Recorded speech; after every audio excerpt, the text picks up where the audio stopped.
Hi, my name is Ankit and today's presentation is on designing a mechanism for the self-destruction of plaque-degrading bacteria.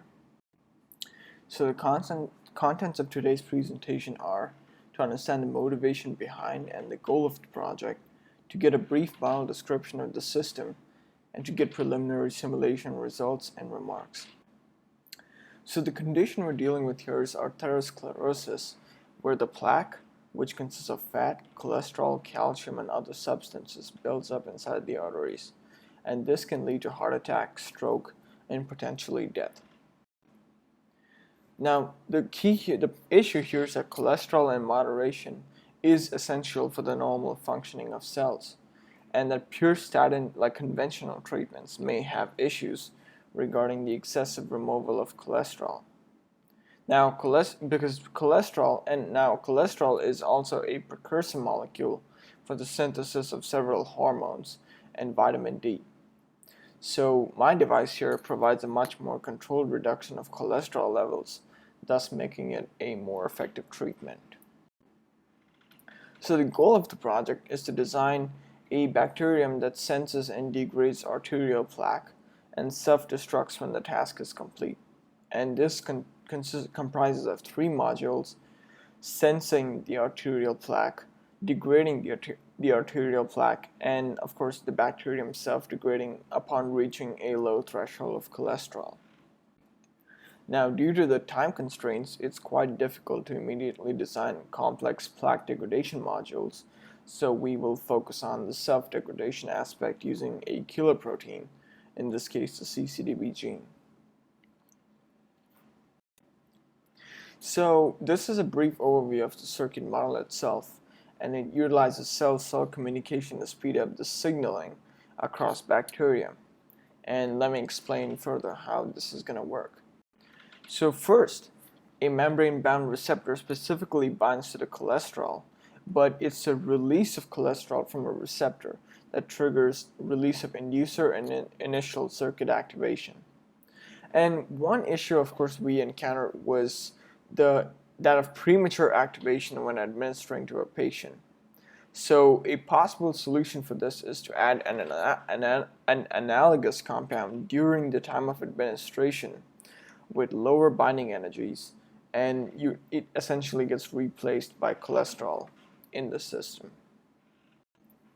So the circuit initiation itself was done using a TET-R-MPHR hybrid regulator, and essentially TET-R being well characterized and MPHR having very specific ligand binding properties could enable potential scaling up and detect a wide range of drug small molecules. So this bacterium can be used not just for our purpose, but also for any future endeavors.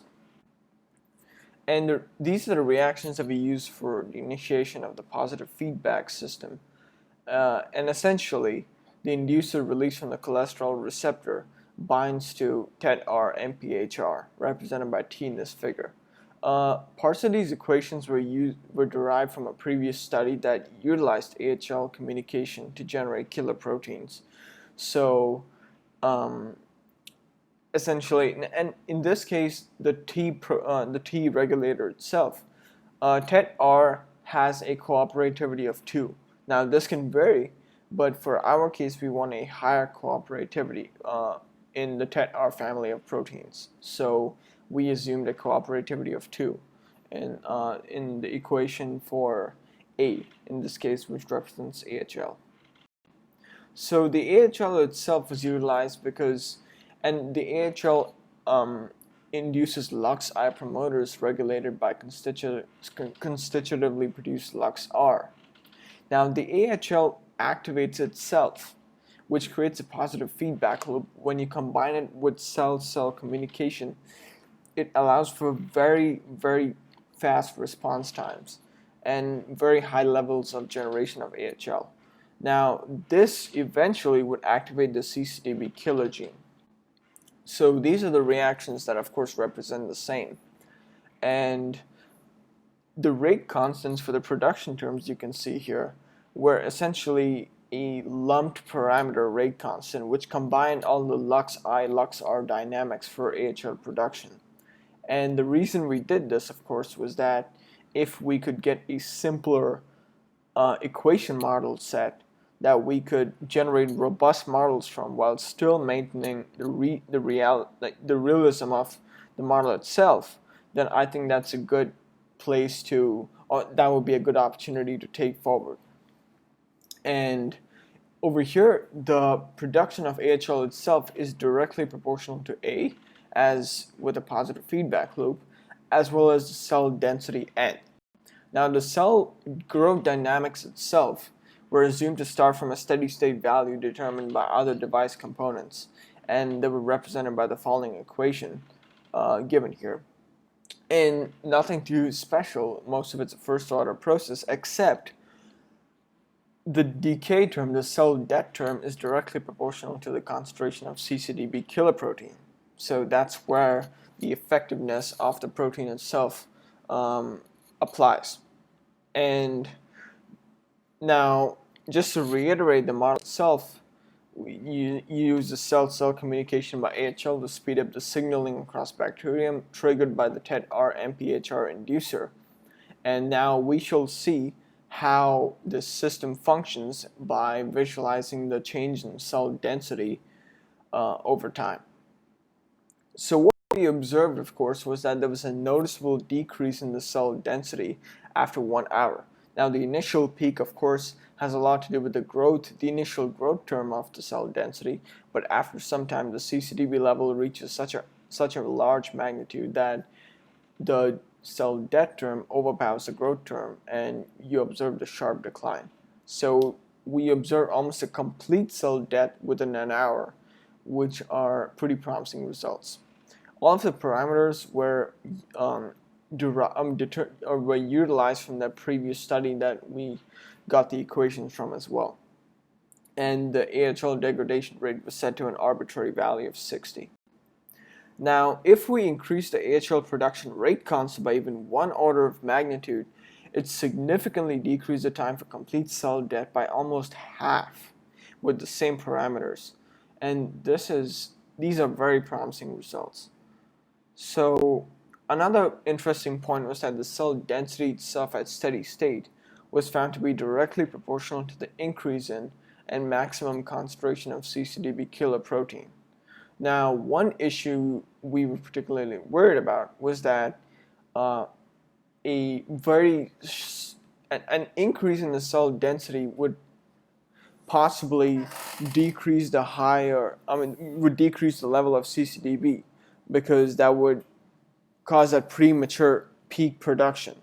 But in this case, it was not the case, and these results were good because as the cell density increased, there was actually an increase in the rate of formation as well as the max concentration of CCDB.